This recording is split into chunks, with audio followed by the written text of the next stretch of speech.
उषा का बड़ा सपना था कि उसकी 6 साल की बेटी रिया पढ़ लिख कर एक बड़ी अफसर बने। इसके लिए उषा लोगों के घरों में झाड़ू पोछा बर्तन करके कुछ पैसे कमाती, लेकिन उन पैसों को उसका शराबी पति चुरा कर ले जाता और उनसे शराब पीता। एक रोज वो घर आया और उषा से मारपीट कर पैसे मांगने लगा। जब उसने पैसे देने से इनकार कर दिया तो उसने भरी बरसात में उषा और रिया को घर से निकाल दिया। दोनों माँ बेटी पैदल इधर उधर भटकने लगी। माँ, बहुत भूख लगी है, भूख के मारे मेरा पेट बहुत दुख रहा है। माँ, मेरी बच्ची तू चिंता मत कर, दुर्गा माँ हमारी मदद जरूर करेगी। हे दुर्गा माँ, हम गरीबों पर रहम कर माँ। उषा और रिया दुर्गा माँ की बहुत बड़ी भक्त थी। उस रोज सारा दिन भूखी प्यासी दर दर भटकती रही। फिर एक ढाबे वाली की नजर उन पर गई तो उसे उन पर तरस आ गया और उसने उन माँ बेटी को भरपेट खाने को दिया। भाई साहब, आपका बहुत बहुत शुक्रिया, अनजान होते हुए भी आपने हमारी मदद की। अब अगर मुझे कोई काम मिल जाए तो आपकी बड़ी मेहरबानी होगी। अरे मैं तो कब से अपने ढाबे के लिए किसी की तलाश में था। आप चाहें तो मेरे ढाबे पर साफ सफाई और बर्तन का काम कर सकती हैं। पगार के तौर पर आपको 5,000 महीना और 3 वक्त का खाना मिल जाएगा, ठीक है? आपका बहुत बहुत शुक्रिया भाई साहब, आपके जैसे अच्छे लोग बहुत कम होते हैं इस दुनिया में। एडवांस के तौर पर वो उसे कुछ पैसे दे देता है, जिससे वो किराए पर एक घर ले लेती है। अब उषा अपनी बेटी के साथ वहाँ रहने लगती है। कुछ महीनों बाद उषा उसका एडमिशन एक स्कूल में करवा देती है। रिया सारा दिन अपनी माँ को काम करते देखती, जिससे उसे अपनी माँ पर बड़ी दया आती। ऐसे ही समय बीतता है, रिया बड़ी हो जाती है। वो 12वीं में पूरे स्कूल में टॉप करती है और अब आगे की पढ़ाई के लिए रिया मुंबई जाना चाहती थी। माँ, मैं मुंबई के लिए बड़े कॉलेज में जाकर पढ़ाई करना चाहती हूँ। लेकिन बेटी, तू वहाँ अकेली कैसे? माँ, अकेली कहाँ, हॉस्टल में और भी कई लड़कियाँ होंगी मेरे साथ।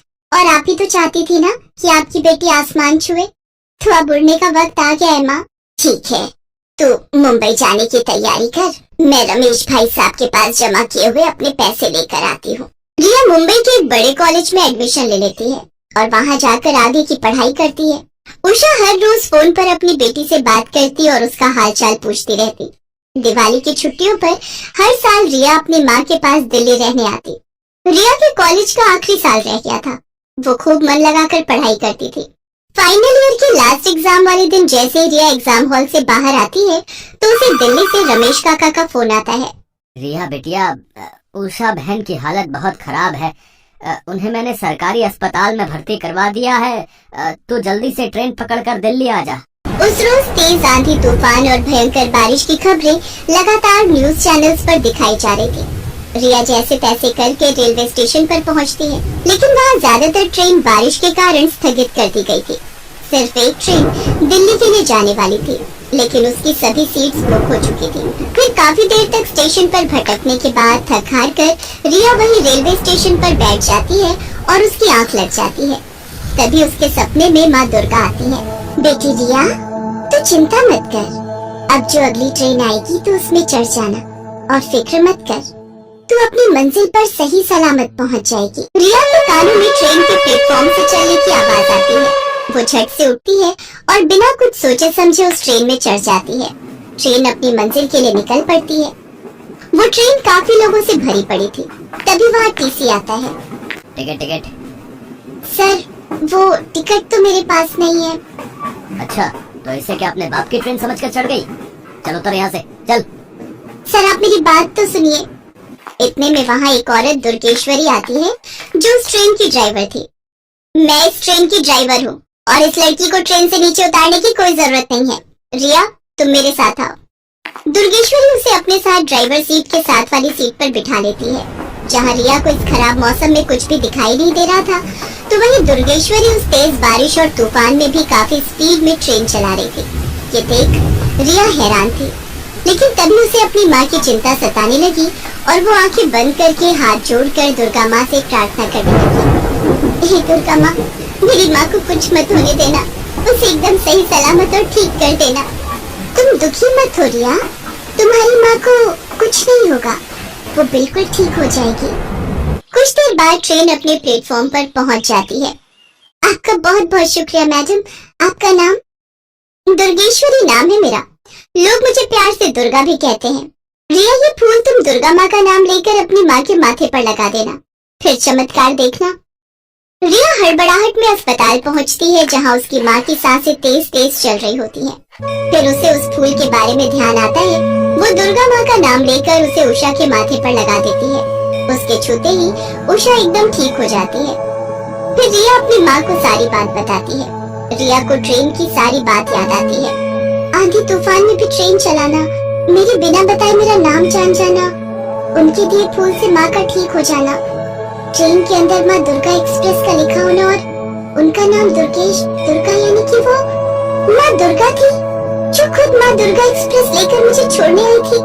मेरी माँ मेरे सामने आई और मैं उन्हें पहचान भी नहीं पाई। माँ मुझे क्षमा करना।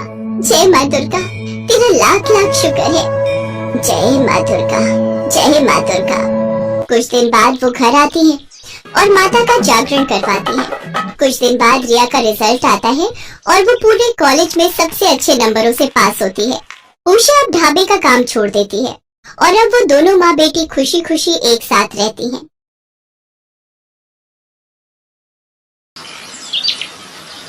कजरी एक काले रंग की लड़की थी जिसकी शादी सुरेश नाम के लड़के से कुछ दिन पहले ही हुई थी। एक शाम कजरी खाना बनाकर सबको परोसती है। खाना मुंह में डालते ही उसकी सास कुंती उससे कहती है, क्यों रे काली बहू, अपनी माँ से कुछ सीख कर नहीं आई क्या, जो रोटी के साथ सब्जी की जगह नमक ही परोस दिया। माँ जी, घर में बनाने के लिए कुछ भी साग सब्जी नहीं है, आलू बचे थे वो मैंने सुबह ही बना दिए थे।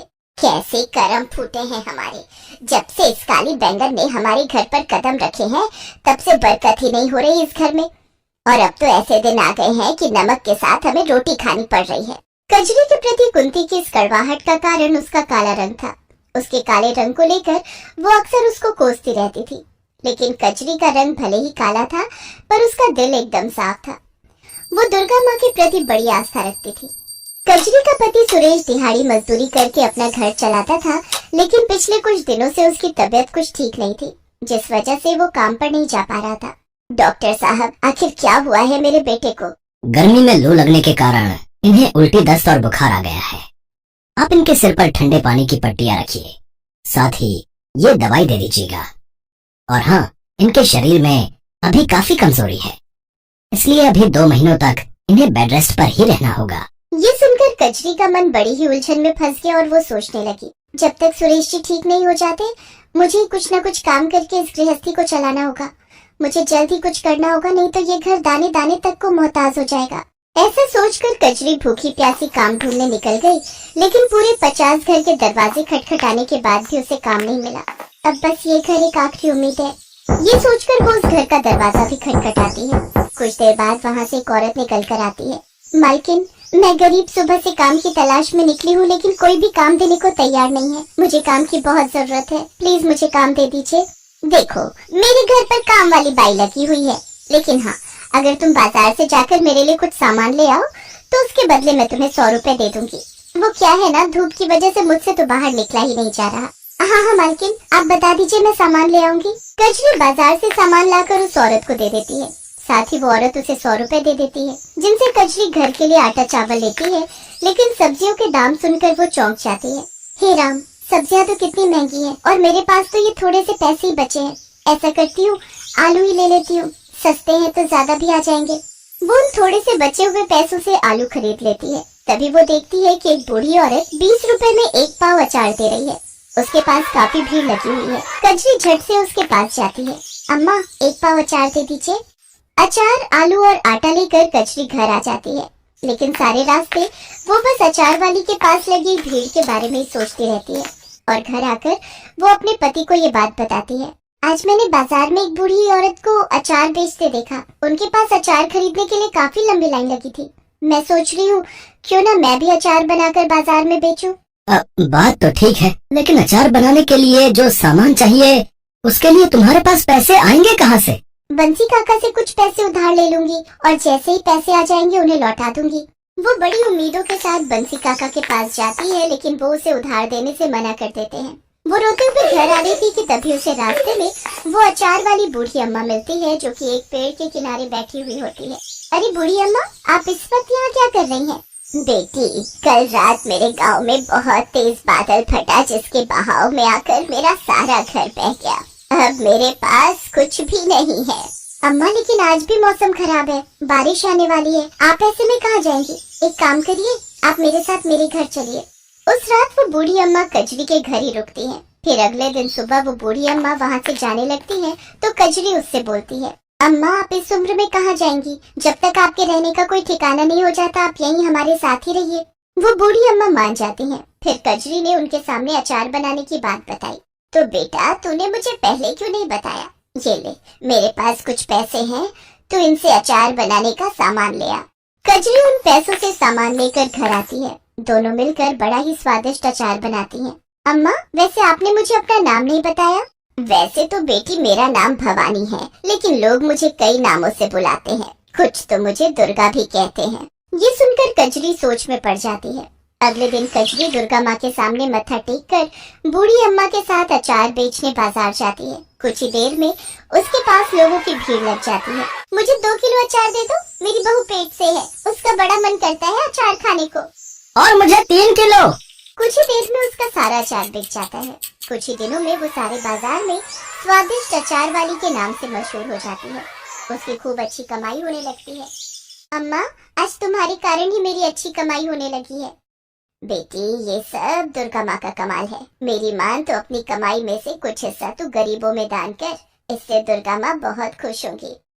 कोई जरूरत नहीं है भिखारियों को दान देने की। अरे पैसे क्या पेड़ पर उगते हैं? और तू बुढ़िया जल्दी से अपना बोरिया बिस्तर यहाँ से बांध ले, अब तुझे हम और इस घर में मुफ्त की रोटियां तोड़ने नहीं दे सकते। अगले दिन जब कजरी सोकर उठी तो उसने देखा कि बूढ़ी अम्मा घर में नहीं है। अम्मा अम्मा कहाँ चली गई आप? लगता है माँ जी की बातों ने उन्हें यहाँ से जाने पर मजबूर कर दिया। पीछे कुछ दिनों में कजरी का उस बूढ़ी अम्मा से खूब लगाव हो गया था। उनके जाने के गम में वो काफी दुखी थी। फिर वो अपनी सास के खिलाफ जाकर मंदिर पहुंचकर जरूरतमंदों को दान देती है।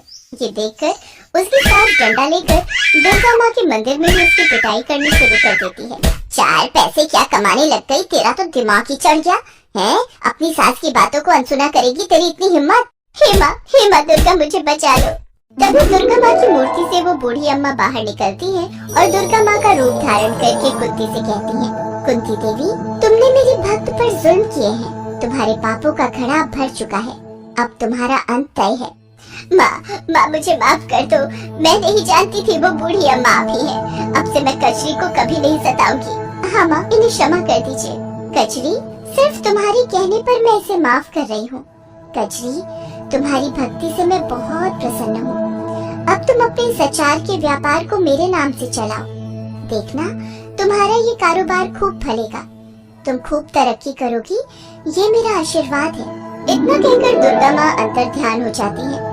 कजरी दुर्गा माँ के नाम से अचार बेचने लगती है।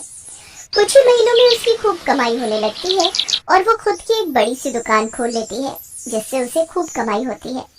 साथ ही अब सुरेश भी पूरी तरह ठीक हो चुका था। अब वो भी कजरी के साथ मिलकर दुकान चलाने लगा। तो वहीं कुंती भी अब कजरी के साथ अच्छे से पेश आती है।